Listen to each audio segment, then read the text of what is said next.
Share what you have been blessed with.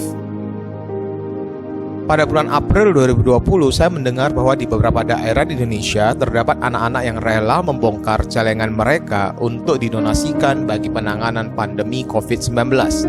Ada seorang anak berusia 4 tahun di Madura, Jawa Timur. Ada seorang siswi SD di Sumatera Barat. Ada yang bernama Kanayah yang masih duduk di kelas 3 SD di Nusa Tenggara Timur. Ada Baby D, 5 tahun, di Balikpapan, Kalimantan Timur. Dan saya juga percaya masih ada lagi banyak anak-anak yang juga tergerak untuk memberikan hasil simpanan mereka, yang mungkin hanya berupa koin atau uang receh. Ya, kalau ditotalin juga tampaknya nggak seberapa. Tapi mereka rela memberikan harta kekayaan mereka untuk mendukung tenaga medis dalam membeli alat pelindung diri atau APD, serta untuk membantu warga yang kesulitan secara ekonomi setelah pandemi COVID-19 ini. Mari kita bersama memberikan acungan jempol kita atas usaha dari anak-anak ini. Saya percaya bahwa mereka juga tidak punya keinginan untuk masuk TV maupun internet karena sedekah yang mereka berikan. Namun para wartawan memandang hati anak-anak yang tergerak oleh belas kasihan ini merupakan sebuah kabar baik untuk diberitakan. Berita ini juga sekaligus dapat mengingatkan para penonton dan netizen untuk juga turut membantu sama dalam upaya menghadapi pandemi COVID-19 ini. Tak jarang banyak orang yang ingin dilihat orang lain saat memberikan donasi maupun bantuan sosial. Namun bagaimanakah seharusnya seorang murid Kristus bersikap saat memberi? Mari kita pelajari bersama apa yang diajarkan oleh Yesus dari Matius pasal 6 ayat 2-4 yang berbunyi demikian. Jadi, apabila engkau memberi sedekah, janganlah engkau mencanangkan hal itu, seperti yang dilakukan orang munafik di rumah-rumah ibadat dan di lorong-lorong, supaya mereka dipuji orang. Aku berkata kepadamu, sesungguhnya mereka sudah mendapat upahnya. Iya, benar. Tetapi jika engkau memberi sedekah, janganlah diketahui tangan kirimu apa yang diperbuat tangan kananmu. Hendaklah sedekahmu itu diberikan dengan tersembunyi, maka Bapamu yang melihat yang tersembunyi akan membalasnya kepadamu. Yesus memberikan kritikan terhadap sikap orang-orang munafik, yaitu para ahli Taurat dan orang-orang Farisi, para pemimpin agama Yahudi dalam memberikan sedekah di rumah-rumah ibadah maupun di lorong-lorong. Tujuan dari orang-orang munafik ini adalah ingin dilihat orang kalau mereka telah menjalankan perintah agama, dalam hal ini memberi sedekah dengan taat, supaya mereka dapat pujian dari orang banyak. Praktik memberi sedekah kepada orang miskin ini memang adalah sebuah perintah Taurat. Oleh karena itu sangat wajar bukan jika orang-orang Yahudi, terutama mereka yang kaya, harus memberi kepada yang miskin. Lagi pula dari catatan Injil kita akan menemukan bahwa di dalam perjalanan pelayanan Yesus bertemu dengan begitu banyak pengemis. Mereka ini menjadi pengemis karena memang secara ekonomi mereka adalah orang-orang miskin. Selain itu, ada beberapa dari mereka memang menderita sakit penyakit tertentu, sehingga mereka tidak bisa melakukan pekerjaan yang lain selain daripada memohon belas kasihan dari orang untuk bisa bertahan hidup. Jika memberi kepada orang miskin adalah sebuah ajaran Taurat, pertanyaannya mengapa Yesus malah mengkritisi praktik keagamaan yang satu ini? Bukankah menjalankan kewajiban agama adalah suatu hal yang benar? Tidak ada salahnya dengan memberi sedekah. Yesus tidak sedang menentang praktik memberi sebagai bagian dari kewajiban keagamaan.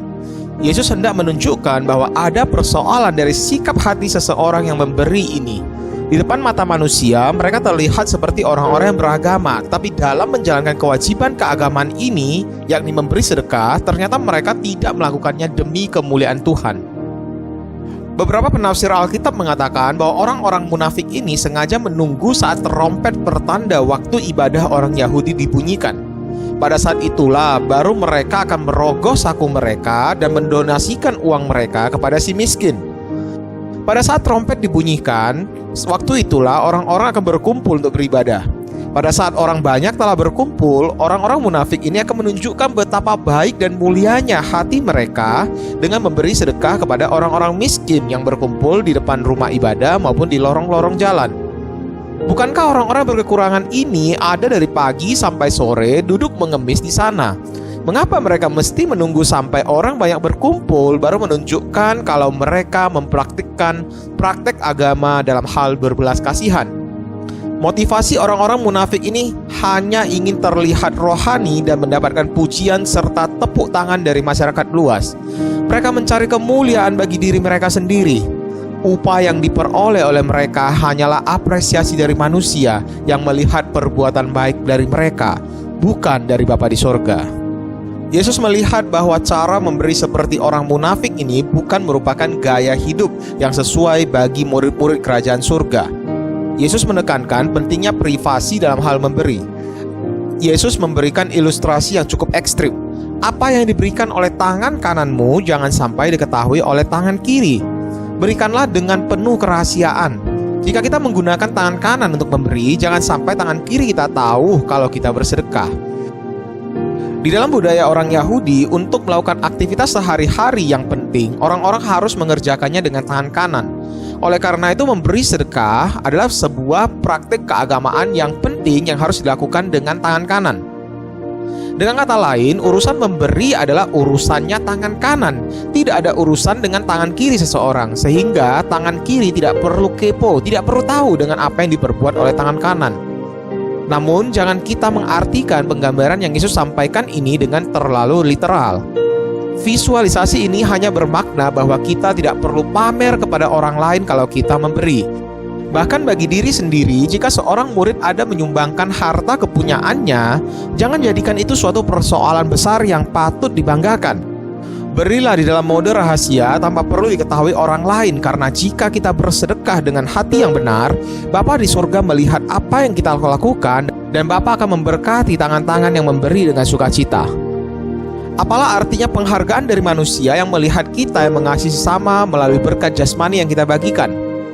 Bukankah mata Bapa yang melihat tangan kita yang memberi jauh lebih berarti? Pengajaran Yesus soal memberi di bagian ini juga tidak sedang mengatakan kepada kita bahwa kita tidak boleh memberi di tempat publik. Yesus bukan sedang mengatakan bahwa jika kita bertemu dengan orang yang mengemis di tengah jalan, kita tidak dapat memberi secara langsung kepadanya. Kita tidak boleh berdonasi, misalnya jika ada event penggalangan dana untuk aksi sosial tertentu di pasar, di mal, di tempat keramaian, karena terlihat oleh orang banyak. Kita tidak boleh bersedekah ke organisasi sosial jika ada wartawan di sana, karena nanti pemberian kita akan diekspos oleh media. Wah, bisa berdosa nanti kita. Jangan kita salah memaknainya seperti itu. Yang ditegur oleh Yesus adalah motivasi yang salah yang dimiliki oleh orang-orang munafik di dalam hati mereka ketika mereka memberi sedekah. Yang ada di dalam hati orang-orang munafik ini bukan merupakan belas kasihan dan kemurah hatian, melainkan keinginan untuk pamer kebaikan. Apalagi pada zaman tersebut belum ada organisasi yang menjadi mediator antara donatur dan penerima bantuan, di mana kita tinggal transfer lewat bank maupun lewat aplikasi e-payment ke badan sosial atau gereja, dan mereka bisa membantu kita menyalurkan bantuan kepada orang lain. Jadi pilihan satu-satunya untuk bersedekah adalah dengan memberikannya secara langsung kepada fakir miskin, janda-janda, orang-orang lumpuh, dan sebagainya yang mengemis di jalan-jalan. Namun Yesus mengingatkan murid-muridnya untuk menjaga kemurnian hati di dalam memberi. Hati seorang murid yang mau memberi harus dengan penuh kerendah hatian untuk membagi berkat yang telah mereka terima dari kerajaan surga. Jika kebetulan ada yang melihat, mereka tidak perlu menyombongkan diri, tidak perlu dengan sengaja menimbulkan suara koin yang klinting-klinting, maupun menunggu sampai saat orang berkumpul baru mereka memberi. Biasa-biasa saja, tinggal mengulurkan tangan dan berilah kepada mereka yang berkekurangan.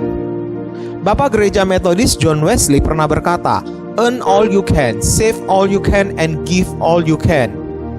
Wesley bukan sedang menentang orang-orang untuk bekerja keras, banting tulang untuk mendapatkan uang bagi menghidupi keluarga mereka. Ketika itu orang-orang yang dia layani di Inggris pada tahun 1700-an adalah mereka yang memiliki kedudukan sosial yang rendah, pendapatan yang pas-pasan, tetapi beban ekonomi yang mereka tanggung sangat besar. Wesley mengajarkan sekaligus memberikan teladan bagi mereka untuk hidup sederhana, membelanjakan gaji mereka dengan hemat sehingga mereka bisa menabung dari hasil kerja keras mereka. Namun bagi seorang murid Kristus belum sepenuhnya lengkap dalam menghidupi iman jika mereka belum memberi dari apa yang mereka miliki. Oleh karena itu Wesley mengatakan, uang adalah hadiah Tuhan yang luar biasa, menjawab tujuan yang mulia.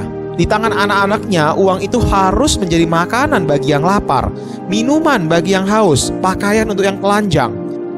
Jadi manajemen uang dari seorang murid Kristus bukan hanya bekerja keras dan menabung, tetapi juga give all you can, memberikan apa yang kamu miliki. Memberi adalah gaya hidup seorang murid Kristus yang dilandaskan pada kasih Allah. Memberi adalah natur Allah dan apa yang telah dilakukan oleh Allah sendiri. Kasih menjadi dasar Allah memberi kepada manusia akan apa yang dibutuhkan oleh manusia. Bahkan Bapa telah memberikan anaknya yang tunggal untuk mati di kayu salib bagi dosa-dosa manusia. Pemberian yang nilainya tiada tara itu sudah kita terima. Bukan kita yang terlebih dahulu memberi kepada orang lain sehingga Allah melihat kebaikan kita dan memberkati kita. Murid-murid Yesus telah terlebih dahulu menerima berkat dari Bapa di sorga yang terus mengalir setiap hari. Oleh karena itu, mari kita ungkapkan rasa syukur kita atas berkat itu dengan berbagi kepada sesama. Di kampus tempat saya berkuliah sekarang ada gerakan namanya Ikatan Orang Tua Asuh atau disingkat IOTA. Pada tahun lalu saya menjadi salah satu pengurus dari organisasi ini. Memang gerakan ini adalah gerakan mahasiswa di mana mahasiswa mengumpulkan donasi untuk membantu anak-anak yang berkekurangan dalam membiayai uang sekolah. Suatu hari saat memikirkan program apa yang bisa saya kerjakan sebagai seorang pengurus, saya bertanya kepada diri saya, mengapa saya ikut memberi? Pada saat itu terlintaslah dalam pikiran saya bahwa ada orang-orang yang mungkin saya kenal, mungkin tidak saya kenal. Mereka adalah para donatur yang setiap bulannya dengan setia memberikan saya beasiswa sehingga saya bisa melanjutkan studi sampai ke S2. Saya tidak perlu mengeluarkan biaya sepeser pun untuk bisa melanjutkan studi sampai jenjang ini. Bukankah saya seorang yang sungguh beruntung bisa berkuliah dengan gratis setiap bulan tanpa memikirkan biaya kuliah sama sekali? Dan berkuliah pula di kampus yang fasilitasnya lengkap. Sudah seharusnya saya mengerjakan sesuatu dengan memberi dari apa yang saya miliki untuk mendukung anak-anak asuh IOTA ini. Saya pernah berbincang dengan beberapa dari anak-anak asuh ini. Mereka juga punya cita-cita pengen kuliah dan meraih mimpi mereka. Namun untuk menyelesaikan studi di bangku sekolah saja, mereka bingung bagaimana harus membiayainya. Memang yang saya bisa berikan tidak besar, tapi ketika dikumpulkan dengan teman-teman yang lain, kami bersyukur setiap bulan kami bisa membantu sekitar 50 anak untuk mendukung mereka meraih impian mereka.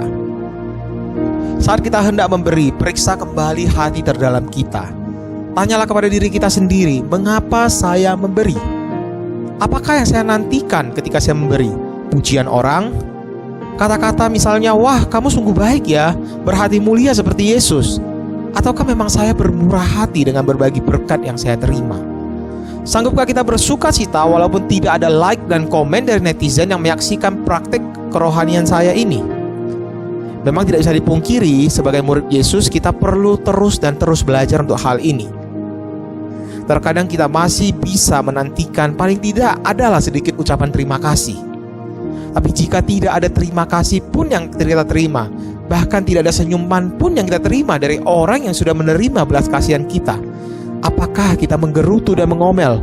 Dasar tidak tahu diri, sudah dikasih hati, malah tidak tahu mengucapkan terima kasih. Semoga kita bukan orang-orang seperti itu.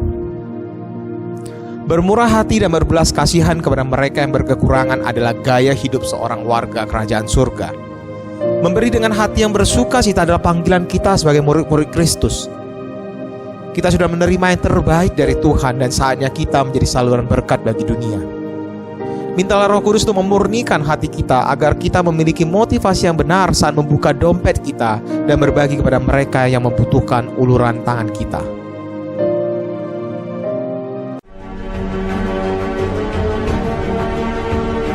Ada yang bersedekah karena ingin pamer dan mencari pujian. Ada yang berdonasi karena ikut-ikutan dan tidak mau ketinggalan. Ada yang berbagi karena perasaan iba dan belas kasihan. Jadi, apa yang memotivasi seorang murid Kristus untuk memberi kepada orang lain? Kita memberi bukan karena ingin diberkati. Saya dan kamu bisa berbagi karena kasih Bapa yang telah kita nikmati. Masih bisa menjadi berkat menandakan kita adalah orang-orang yang tercukupi. Dengan ucapan syukur, kita saling menyatakan kasih dan hanya nama Tuhan yang dipuji.